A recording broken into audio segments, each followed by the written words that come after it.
everyone, all of you guys and everybody in the local groups, and obviously for us. So basically the idea is that we also want you to use her. If there's something locally happening and you guys are trying to campaign on it and you feel it's not quite getting enough the attention it deserves from your local representatives, then you can let us know. You can let Ash Denham know, and then she can go on and fight your corner in Holyrood as well. She will also be pushing, of course, the main national policy papers that we'll be coming up with before spring. So obviously, you know, our policies are already starting to have an impact. As you know, Scottish Greens have been very responsive, and also a lot of the SNP have been very responsive. So that's really exciting. But then if we are writing policies and it already has the support of like thousands of people across the country, that's when we can really start to be influential, especially if people around the country have been participating in the process of forming these policies. So yeah, basically everybody who works for us, you can contact at common.scot, so whether it be policy@common.scot, media@common.scot. My name's Kerry, you can contact me at any time, Kerry@common.scot. I'm going to be mostly liaising with different, all the local groups actually, to figure out how to best help you. Hopefully after having visited all the local groups I have a bit more of a plan, but we would just want to help facilitate and support you as much as you need. Or even just to give a bit of advice, or just to, you know, share something on Facebook if you wanted us to do that. It's really up to everyone how much level of support they need. But we'd also quite like to do offer some form of trainings and stuff maybe. So if, I don't know, maybe you guys wanted to learn how to do a policy proposal to submit either to us or to a different organisation, we could send someone out to you guys to, you know, go through the structure of it all. Maybe it's just, maybe you want the policy department to come and speak to you about a policy to really explain it in detail. Maybe you guys just want a bit of an organisation, a bit of training on how best to put pressure on your MSP or even your MP. So yeah, looking for as much suggestions as possible. Basically, we all want to know what you guys all want. So feel free to get in touch at any time. I hope that was covered everything and gave a good explanation, but we'll open it up to questions shortly as well, so if anybody, anything I didn't quite explain properly, hopefully I'll get it then. Thanks.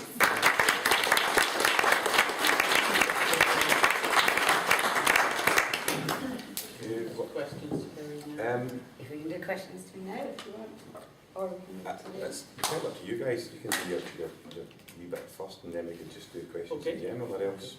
I think maybe you should Okay, go. yeah, no, that's fine. I'm going to stand up because I can't really speak when I'm sitting down and I can't see the people at the back.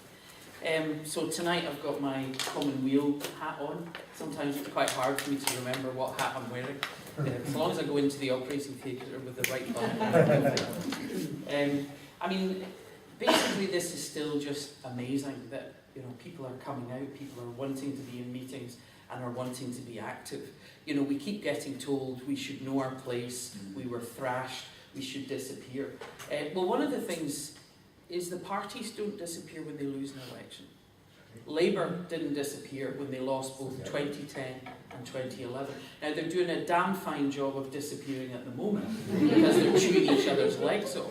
But people don't. Whatever it is you believe in, whatever it is you're trying to make happen, you don't just go up one election, okay, that's it over. And so it's just nonsense what they're saying. It's because they're afraid of it. They felt threatened by it. They wanted us to be quiet and go away. But as Alex Salmond said, Scotland has changed utterly. We've all changed utterly. We're all up and out and we're not going back to sleep. We're not sitting on our sofas. And the question is now, what do we do? How do we use that? Now, obviously, I spent a lot of time, and some of you have been at meetings I spoke at, travelling around, talking about the NHS, warning about what's happening down south. And some of you who might have read the Daily Record at that time, or the Herald or whatever, will know that I got dragged through it, you know, over barnacles and hot coals for doing that, particularly attacked by Labour, that I was lying, that I was exaggerating, that I was making it up. And now we have the crux of their campaign for next year is save the NHS. The NHS is on a cliff edge, it'll be gone in 5 years, we need to stop TTIP, etc. So all the whole list of stuff that I've spent the last year talking about. And that's something that is part of what we have to do, which is 2015, as you talked about, is that we need to hold up a mirror to these people, the things that they said, the lies that they told, the things they denied during the referendum campaign. We need to make sure that we are at all of their hustings, that we're at their public meetings, that we're going to their surgeries, that we're saying, that's funny, you said that just 3 months ago. How come you didn't talk about this 6 months ago? So we need to make sure that we hold them to account in 2015, and that's something that obviously all of these groups are about. But the other thing we're about is simply what we went through all this for and what we wanted independence for, which was to make Scotland a better place. That's what we all talked about, to build a new Scotland, to make Scotland a better, fairer place, a place we want to live, a place we want our children to grow up in. And if we had won, we all knew it was going to take like 10 years to build it. And the first couple of years of that, we'd be going, what's wrong? Okay, now I know what's wrong. How do I put it right? We can be getting on with that. And that's where Commonweal is so strong. And my belief is we actually all need to go forward exactly as if we had won. Now, I don't mean out with our flags, which we are doing, just because it gets right up their noses. But actually, in our area of expertise, in what we work and where we live, we need to start looking round us and saying, okay, right, Stevenson, what needs sorted? True, what could we do better? And start changing it. Because that's what we'd have had to do. We'd have had a huge party for a weekend, and then we'd be thinking, shit, now what? Well, the now what is what we can actually get on with, because there would have been a long way down that path before we could actually use the powers we were going to get. We weren't going to get them until March 2016 anyway. So we'd have been using this time to kind of work out what's our plan, what's our policy.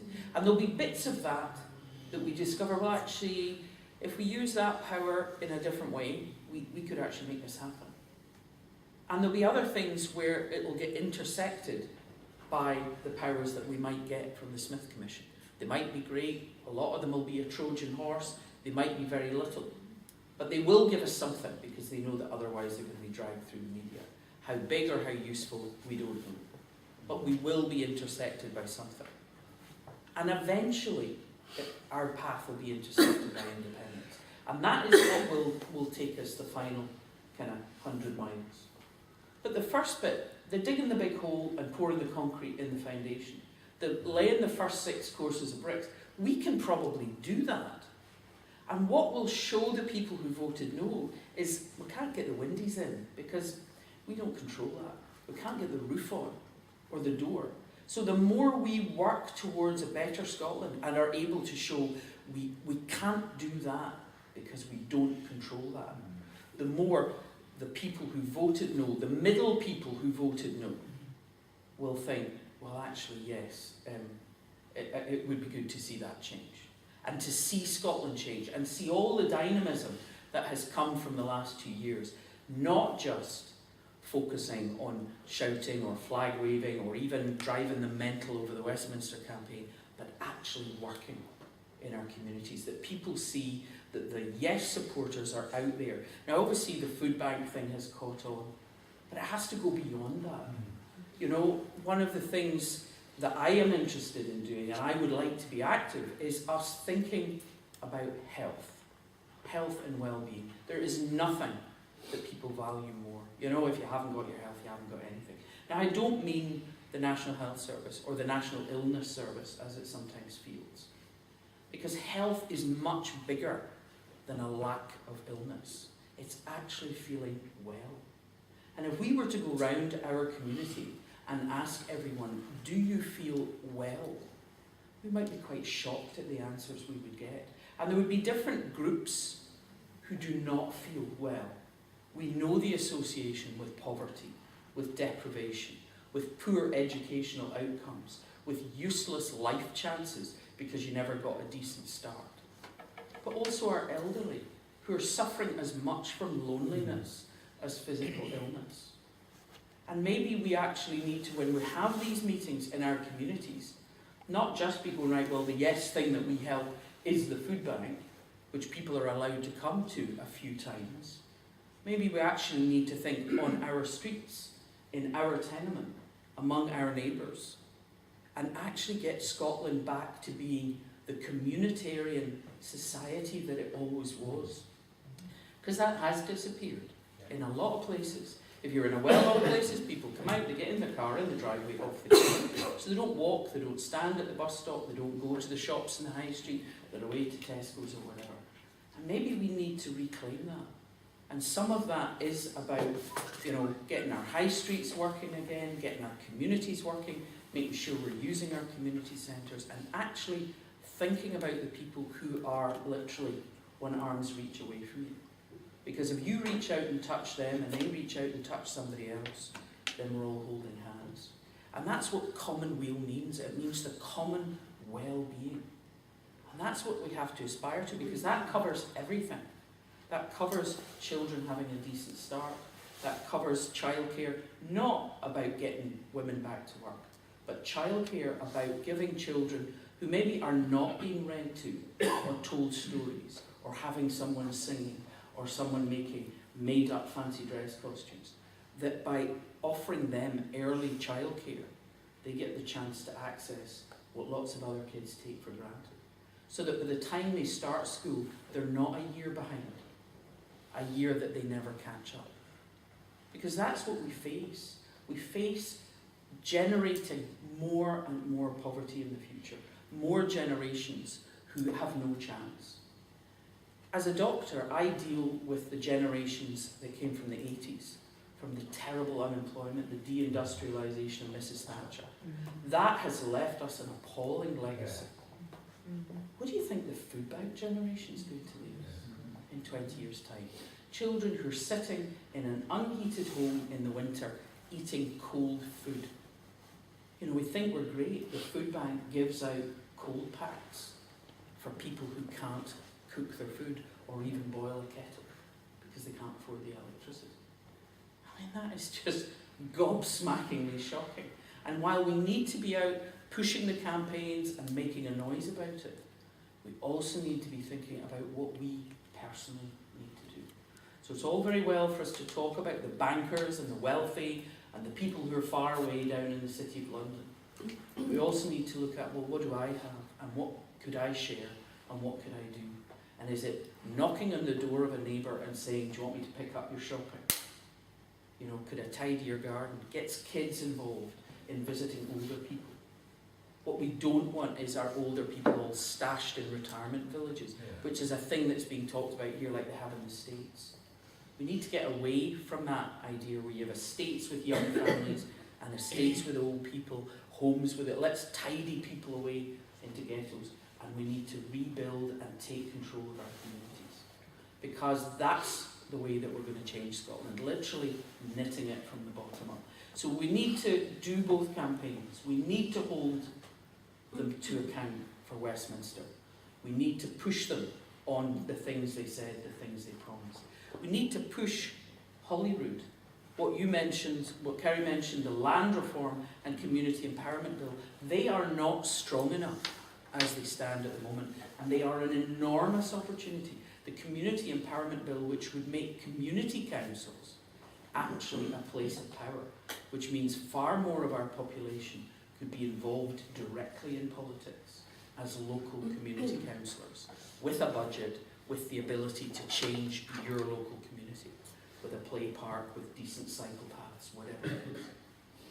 And thirdly is ourselves. So we need to think on all three levels, and we need to be incredibly ambitious. And I think if we're able to set that example, that people who, stumbled back and voted no at the last minute can actually see that we are truly about making Scotland a better place. I think that's the thing that would inspire them, that when the chance would come again, they want to be part of that. And when we're doing that, that's also a way that other people can get involved, because lots of people in Scotland would see that they want to help, they want to change. And when they're working alongside you, that's the time that you'll have to get them to see we can only get the windies in and the roof on when we finally control everything. Thank you.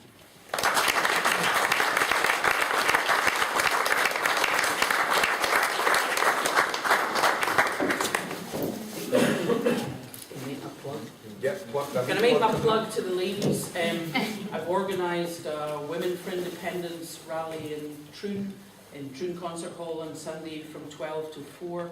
We've got over 250 women coming already, and believe me, having spoken at the concert hall in Glasgow, 250 women in a room does your heart good. So if any of you are not already coming, but you can spare the time on Sunday, you can go into Eventbrite, BRITE, and get a ticket. There's still tickets left, and I think it'll be good. It's myself. I'm talking about getting the local groups going. We've already got one. North Ayrshire didn't have one at all. As you see, West Kilbride is up and running, and is my task, getting North and South the local groups. So if you want to be part of Women for Independence, come along on Sunday. We'll be trying to get people tied into their local geographical groups, and hopefully we'll have a few laughs as well.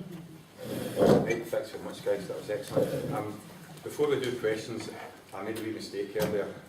Corey, might go get your plug over just now, pal, before people are rushing away to the end and they miss it. My plug's for the Standards Night here next Friday, so I've got tickets here, or you can contact me on Facebook. It's 7 o'clock to midnight. There's a lot buffet. We've got a young Kelly band coming from Glasgow, so it's 15 pounds a ticket. So let me know if you want one. And that's 28th, is it? 28th next Friday. That's Ayr Town Hall. Town Hall. Right, okay, thanks for that. Thank you. Right, thanks a lot, guys. That was absolutely brilliant. Okay, questions? Anybody? Colin, Right, you Mike. funding? How are you funded? Should we be setting up a direct debit monthly? Is that something should we be trying to fundraise with? Who pays for you? Yeah, If you go that would be with wonderful. Yeah, whoops, no, I didn't mention fundraising during that You're chat. just a wee idealist. I know. Yeah, fundraising. All of our fundraising just now is coming from small donations from supporters basically across the country. That's actually one of the differences between our think tank and a lot of other think tanks. There's no big businesses, there's no political parties, so it's actually the policies are led by ideas, not by money trying to make them fit an ideology. So yeah, I've got a bunch of leaflets in my bag with standing order forms on the back of them, but you can also sign up online. Right now, because we're trying to basically get the initial fundraising to really make us sustainable, to pay fully for all the staff costs, and make sure that month to month we don't have to worry over the next year, that we can just all push ahead. So we are asking for commitments of around £5 a month from people for direct debits, but you can also pay more or less. But obviously there's ways to donate just one-off as well. We also have a shop with badges and stickers. I also have some of those for you, which I'll pull out at the end. But those, you can have some of those tonight, because these are here for the group. But yeah, it's all from small donations from supporters, so if anybody would like to donate, either speak to me at the end, or go on our website, which is allofusfirst.org, and there's ways to do that there. Thanks. Cool. Anybody else? Well, wake up. Okay, so you must have a question. Well, I'm not usually this reticent, but I think what you told us is pretty comprehensive anyway. I think some is still filtering through just a whole list of stuff that you guys are tackling and stuff. Did you see you having multiple roles, like a pressure group and a political lobbying presence at Holyrood? Yeah, sorry. You that's- do. Excellent. Yeah, No, that's very good, yeah, excellent. No, but it's hopefully- it is a lot to take on. It's really interesting to hear that you're taking on so much. Yeah, But well, there's a lot of stuff needing addressed. So there is. I mean, maybe that's something else we could do then, instead of, if there's no specific questions, we can talk about some of your local issues and things that you want to work on, maybe ways that you see yourselves participating more locally, or... It's just a quick question. See, if you've been so successful so quickly, would you not think about doing the more political side yourselves, becoming a party for the people rather than, like SNP and stuff like that? I mean, I think the thing this is something that's suggested a lot, but again, it's really the ideas we want to push for, and we really want... I guess the thing is with Commonweal and being for the common good and trying to really connect as many people as possible and be the infrastructure. We're not specifically wanting to say, we're trying to take politics back into everybody's hands. We don't want to make people look to the politicians. We want to try and make the politicians look to the people again. Yeah. So whilst it's understandable that some people might want that to happen, we really just want to push the ideas and work with whoever is willing to take on the ideas. So we want to be as inclusive as possible as well. There's also a lot of people who don't, you know, they're not party political and they like to campaign for stuff issue by issue, policy by policy. And by becoming a political party, you kind of automatically exclude them also. So we just really want to work on everything that we can, where people can choose the issues that they want to get involved with, and that they don't have to fall in line with just, okay, this is Common Rule ideology, that's me. You can pick and choose, you can disagree with policy and write into us and say, well, I disagree with this, maybe it should work more that way. So yeah, it's just trying to keep it as inclusive as possible and really keep it about the ideas and really keep it about the issues. I think it also means that you know, the policies and ideas can be picked up by all the parties, two of the parties, one of the parties. They can pick up different bits and put them in their manifestos. Yeah. If Commonweal became a party starting from zero, obviously they would have no seats in Westminster with first past the post. It would use up all of their energy to try and get even a few MSPs into Holyrood, and they would be the only one talking about this. Whereas, you know, it's seeping into lots of the kind of centre and left parties, and I think it's actually really important that Commonweal does not become a party. I think it would lose its power. I think that's very important, because I think what you'd end up doing there is further splitting and dividing the vote, and that's what we don't want to do. I mean, I think in the wake of the referendum, there's been a whole consensus, probably everybody in this room thought at one point, well, what we're going to do now, where's Yes going to go? But I think that's a space that Commonweal can potentially fill to bridge the gap sort of between the different parties, because they all stand on different platforms, but there is this one common area in the middle that we want what's best for the people of Scotland to progress it. So I think it's a smart move, and I think it's one that we should welcome, because I think it can fill that function that's required. I think it really, you know, the idea of all of us first, I mean, is such a strong strapline, because it's equality, it's everyone having the chance. Doesn't mean we're all the same, but that all of us should have that equal start, which is not what we have at the moment. And I think that's something that really all the Yes parties, all the Yes groups are totally comfortable with. It's therefore the idea of common space, the idea of, you know, regardless of who you're voting for party-wise, we're all comfortable working with Commonweal, because a lot of these ideals are exactly why we were all out there campaigning, shoving things through letterboxes for the last 2 years. Right guys, now that you've kind of wakened up a wee bit, I'm going to chair the meeting a bit more, so give me a wee wave and I'll bring you in order, because there's been a couple of hands, so I'm going to try and do it in turn and keep it fair. On you go, Chris. What's Commonweal's, what are they working towards in lobbying the government in regards to fracking? Okay.